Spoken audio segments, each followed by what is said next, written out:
हमारे साथ telephone line पर मौजूद हैं पाकिस्तान हॉकी टीम के साबिक कप्तान ओलंपियन ताहिर जमान, जो कि हेड कोच के फ़राइज़ अंजाम दे रहे हैं इस टूर्नामेंट में। ताहिर जमान साहब, वापस आपकी तरफ आ जाता हूँ। और पाकिस्तान टीम ने 3 मैचों में 9 गोल किए, 9 गोल पाकिस्तान के खिलाफ हुए, बेहतर गोल औसत के ऊपर हम पहुंचे हैं अब सेमीफाइनल में।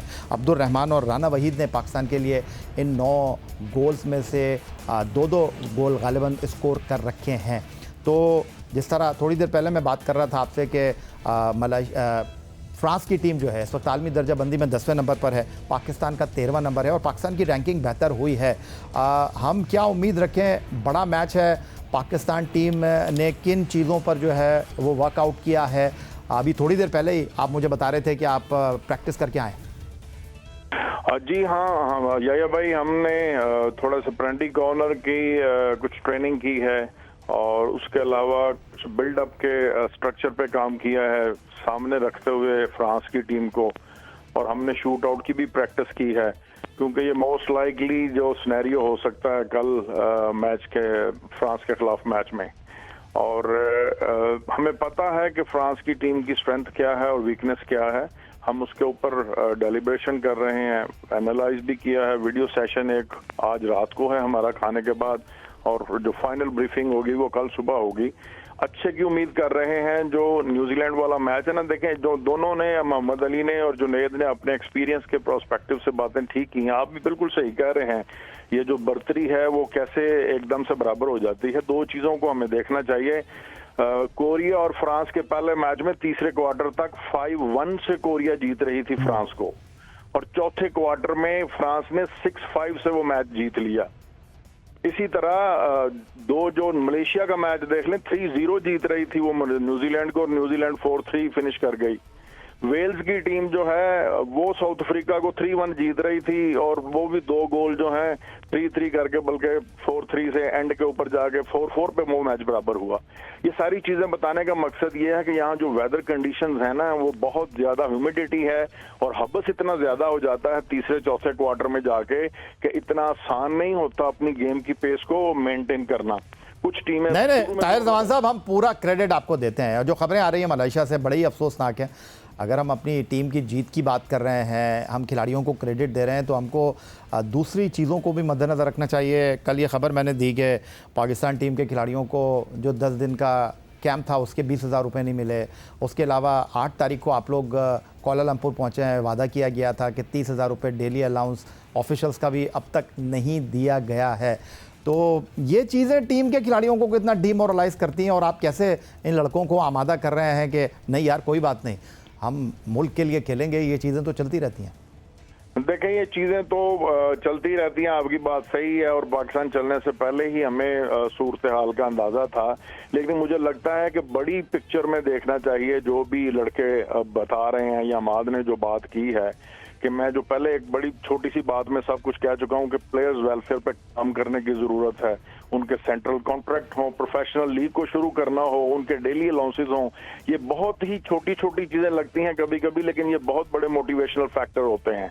इन चीजों को हमें प्रॉपरली एड्रेस करना होगा और प्रोफेशनल अप्रोच के साथ बच्चों को डील करना होगा।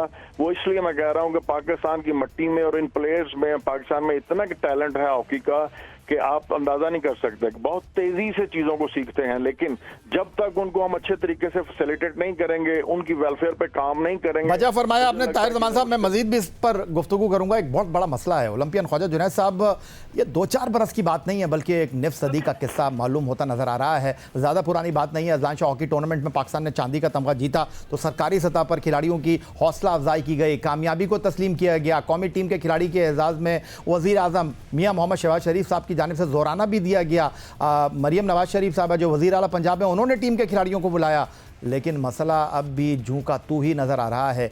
एक तरफ तो पाकिस्तान हॉकी टीम की परफॉर्मेंस में उतार चढ़ाव आता रहता है, दूसरी जाने फेडरेशन में मौजूद आने वाले ओलंपियंस हो या कोई ब्यूरोक्रेट, सभी अफसाना दोहराते दिखाई देते हैं कि फ़ंड नहीं है। फिर हम परफॉर्मेंस कैसे देंगे? देखिए यही बिल्कुल मैं आपके इस सवाल से बिल्कुल इत्तेफाक करता हूँ।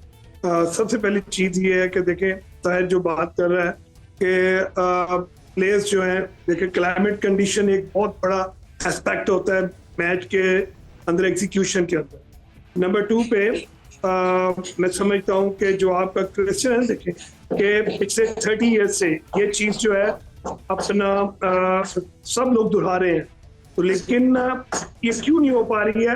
कंसिस्टेंट की वजह से नहीं हो रही।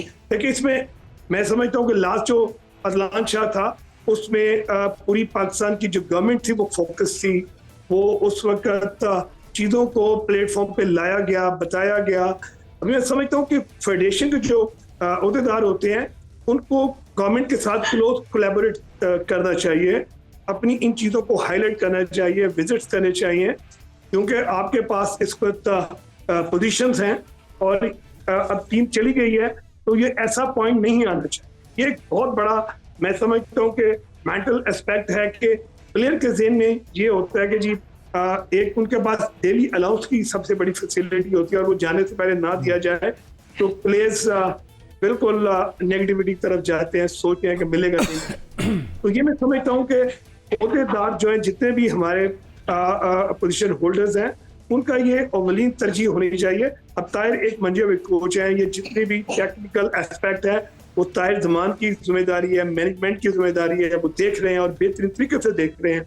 लेकिन जितने भी आउट ऑफ फील्ड प्रॉब्लम्स हैं ये सारे मैं समझता हूँ प्रेसिडेंट एंड सेक्रेटरी की रिस्पॉन्सिबिलिटी होती है कि वो इसको जाने से पहले सॉर्ट आउट करें। जी बिल्कुल, मैं इस पर मजीद बात करता हूँ ओलंपियन ख्वाजा जुनैद साहब। मैं एक बार फिर ताहिर जमान साहब आपकी तरफ वापस आ जाता हूँ। इस वक्त जो सूरत हाल है वो ये है कि हमारे खिलाफ पत्थर बांधकर ऐसा लग रहा है कि खेल रहे हैं, क्योंकि जेब में पैसे नहीं है और हम उनसे जीत की उम्मीद कर रहे हैं। लेकिन बहरहाल हमारी टीम इन नामसाइद हालात में सेमीफाइनल तक पहुँची है। ओलंपियन ताहिर जमान साहब, आप पाकिस्तान हॉकी टीम के इस वक्त रिप्रेजेंटेटिव हैं, हेड कोच हैं, क्योंकि पाकिस्तान टीम के टॉप ऑफिशियल में आपका शुमार होता है और इस प्लेटफॉर्म के तवज्जुह से वज़ीर आज़म पाकिस्तान जो पेट्रन है पाकिस्तान हॉकी फेडरेशन के, उनको आप कुछ कहना चाहेंगे? क्योंकि हमारी टीम ने नामसाइद हालात में डेली अलाउंस ना मिलने के बावजूद, खिलाड़ियों के पास सेंट्रल कॉन्ट्रैक्ट नहीं है, हमने अज़लान शाह हॉकी टूर्नामेंट का फ़ाइनल खेला, अब नेशंस कप के हम सेमीफाइनल तक पहुँचे हैं। कुछ कहना चाहेंगे आप हुकूमत पाकिस्तान से, टॉप ऑफिशियल से, वज़ीर आज़म से?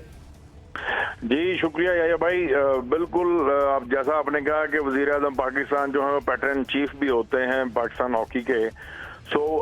मेरी उनसे दरख्वास्त है कि ये सारे जो मामलात हैं, जो प्रॉब्लम्स की सूरत में हमने डिस्कस किए हैं, कि उनको चाहिए कि इसको टेकअप करें। कौमी खेल है हॉकी, सबसे ज़रूरी चीज़ ये है कि प्लेयर्स की वेलफेयर पे काम किया जाए। हम ये कहते हैं कि हमारे जो पूरे साल का प्रोग्राम है, जिसमें जुनैद ये कह रहा है कि मैं इस बात से भी इत्तेफाक करता हूं कि 50-60 इंटरनेशनल मैचेस खेलने चाहिए, ताकि जो हाई और डाउन सिचुएशंस मैच में आती हैं, कम्प्लेक्स डिसीजन मेकिंग वाले जो सिचुएशंस हैं, उनको कॉप अप करने की सलाहियत पैदा हो। उसके लिए हाई परफॉर्मेंस सेंटर पाकिस्तान में होना बहुत ज़रूरी है।